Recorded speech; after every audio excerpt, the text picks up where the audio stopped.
Welcome to Mommas and Mannies. I'm your host, Trina. This is a short form podcast for mamas that are looking for a quick burst of me time. Before we get started, don't forget to hit that like button. Share this with another mama. This is going to be a great episode to share. And remember to hit the bell for notifications. Before we get started, we are going to kick off the episode with a motivational quote like we always do. This quote is going to be a quote for me. I'm coming right off the top with this one. The quote is going to be, make sure you're prepared. That is just straight to the point, quick. Maybe it is motivational, but the quote is, make sure you're prepared. That's going to tie in great with our mama time. So you know what that means. It's mama time. This week's mama time is going to be, since this is October, we are going to be talking about breast awareness. October is Breast Cancer Awareness Month. If you know anyone that is going through breast cancer right now or is a survivor of breast cancer, definitely my prayers are with them, and make sure that you are checking on them to see if they need anything, how their mental stability is going. That will definitely make a difference. So I'm not necessarily talking about breast cancer, but I did want to make sure everyone knew that October was Breast Cancer Awareness Month. But I want to talk about getting mammograms and also self-breast exams. It's always good to think about that. Your self-breast exams you should be doing once a month yourself. I'm just thinking about when I go to my annual appointment with my OBGYN, she recommends doing it not too close to your cycle, doing it in the shower, making sure you go all around your breast as well as underneath your armpit where the lymph nodes are. That's something you should be doing every month. If you forget, you can always do it the next month, but that is something you want to do. That's a lot of times the first time you'll feel something just from doing your self-breast exams monthly. Next, if you are high risk, like if you have had several people in your family, especially your immediate family, I think like mother, sisters, maybe even aunts or grandmothers that have had breast cancer, they do recommend early screening. The traditional screening for mammograms, to start getting mammograms, is 40. But if you are at higher risk, then they do recommend, probably just depending on the risk, they may recommend any age, but I think sometimes it may even start in at 35. But definitely if you feel any type of lump in that area around the breast or under your armpits and the lymph nodes area, you definitely want to make sure you go to your OBGYN so they can refer you to a specialist to get a mammogram done. Now, to prepare for a mammogram, there are a few things that you want to do, especially if you've never had a mammogram. There are some things that I had never heard. I don't hear people talking about. This is why I wanted to speak about this on the episode. You definitely, like when you turn 40 and you go to your annual appointment with your OBGYN, they are going to recommend, okay, let's go ahead and get you scheduled for a mammogram because they know you're 40. And if you are at an OBGYN that's not close to a mammogram office, you'll probably have to, schedule outside. My OBGYN office actually is right beside a place that does mammograms. So when I turned my first time getting a mammogram, I had it the same day. It wasn't even planned. It was kind of like my OBGYN was like, hey, you need to get a mammogram. She said they may have appointments today. So they were able to get me in. No problem, had the mammogram. But it was some things I didn't know. Of course, when you get there, you'll fill out paperwork. They just want to know basically your family history as far as with breast cancer. Want to know, have you ever had a mammogram? Things like that. Are you experiencing any type of lumps or anything like that in the breast area. So I wasn't prepared, I'll say that. Because, let's see, I knew I needed to get a mammogram, but I wasn't prepared for the appointment since I didn't book the appointment beforehand. Here are just a few tips. You want to make sure, I just did like a Google search. They recommend wearing a two-piece outfit, like a shirt and a top, which I think is a great idea too. I guess you could wear a bodysuit, but you're gonna have to take your top off. So I guess a bodysuit would be okay, but you're gonna be, you know, they're not gonna ask you to take your pants off. That's one of the reasons why. You're just gonna take your top off with your bra. Now, so here's the thing, if you wear like a bodysuit, then you're gonna have it hanging over with the cover over your top part. So those are just some things to think about too. Let's see. Oh, they recommend not wearing any jewelry.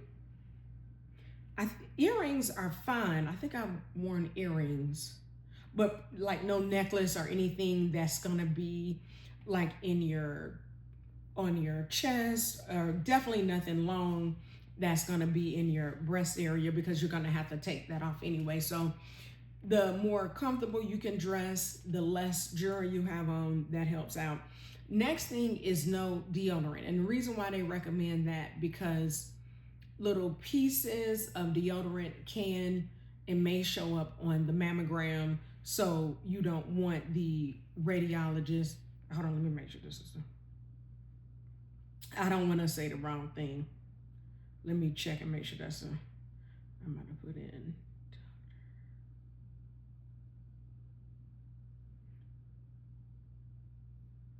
Okay. Okay, I had it right, a radiologist. I wanted to make sure I didn't want to say the wrong thing.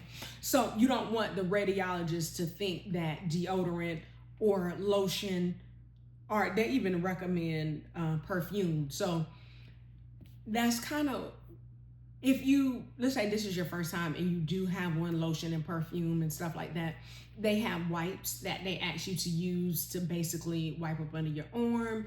If you know you had on some lotion or like some perfume or something like that in the chest area, you definitely want to wipe that off. So don't worry, mama, if you have that on, that's fine. They have some wipes, so you could just wipe it off.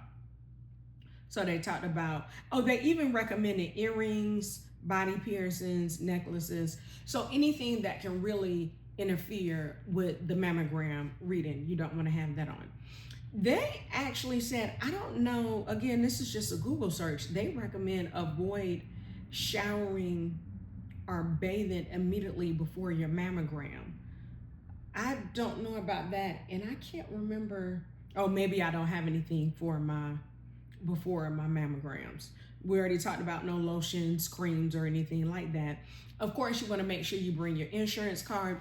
It works out really good if your OBGYN is connected to a mammogram office, because most likely that's going to be in network because they're in close proximity, especially like I go to a gynecologist in a hospital.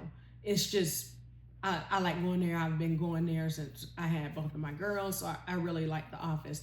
It just worked out for me as an added bonus that I can get my mammogram literally by stepping, a few feet away. So make sure you have your insurance card if you've had any prior mammograms. Nowadays, your hospital records are usually connected through hospitals. Maybe if you move from state to state, maybe not, but for the most part, I know here for Georgia, the hospital systems are connected here, like the major hospital systems, they use the same recording system. And here are just a few things the day of your mammogram. We talked about jewelry, clothing, creams, and lotions.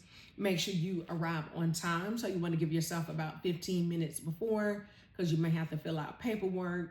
Of course, you're going to have to take your shirt and your bra off, so getting ready with that. If you forgot and put on deodorant and things like that, you're going to have to wipe that off. So they talked about that, what time to get there. So it says any additional tips. Oh, I forgot, they are going to ask if you're like breastfeeding. It says if you're breastfeeding, inform your healthcare provider. If you have any concerns or questions, definitely ask the staff. And it says, consider bringing a support person if you feel anxious or uncomfortable. Okay, so I think that is great.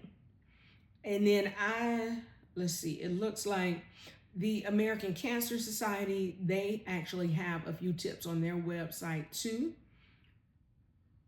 as far as like before and while you're getting your mammogram. So that would be a great site to definitely take a look at so you can know what things to do, especially if it's your first mammogram.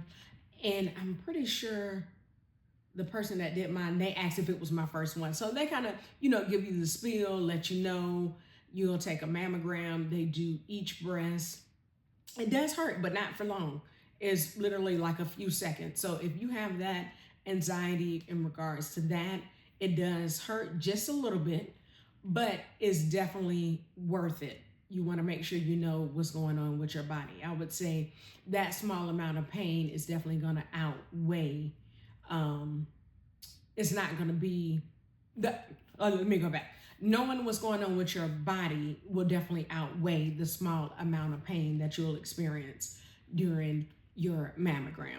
So if you have not had a mammogram yet and you are over the age of 40, please, mama, go ahead and schedule your mammogram. Definitely if you haven't had your annual appointment with your with your gynecologist, definitely go ahead and set that up so you'll know what's going on with your body. At least they can give you information. You can ask questions if something doesn't feel right, if you're not feeling right, if something's not right with your breast, definitely ask and go ahead and get that mammogram. One thing I like to do, and I don't know if you like to do this too, check with your insurance.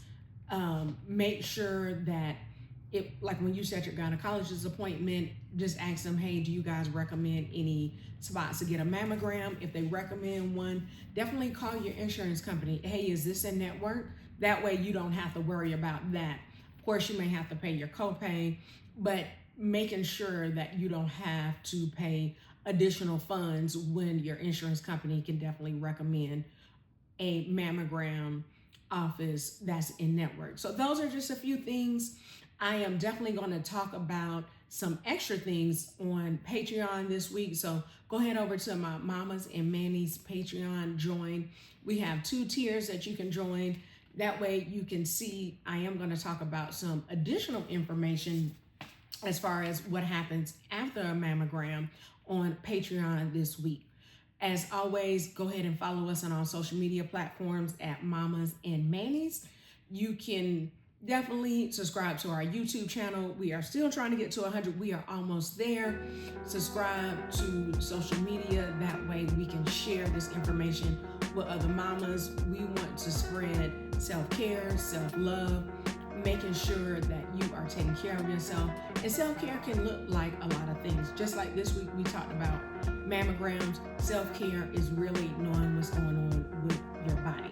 So as always, remember to like, share, subscribe, and remember that me time is essential and it's never selfish. Have a great week, mamas.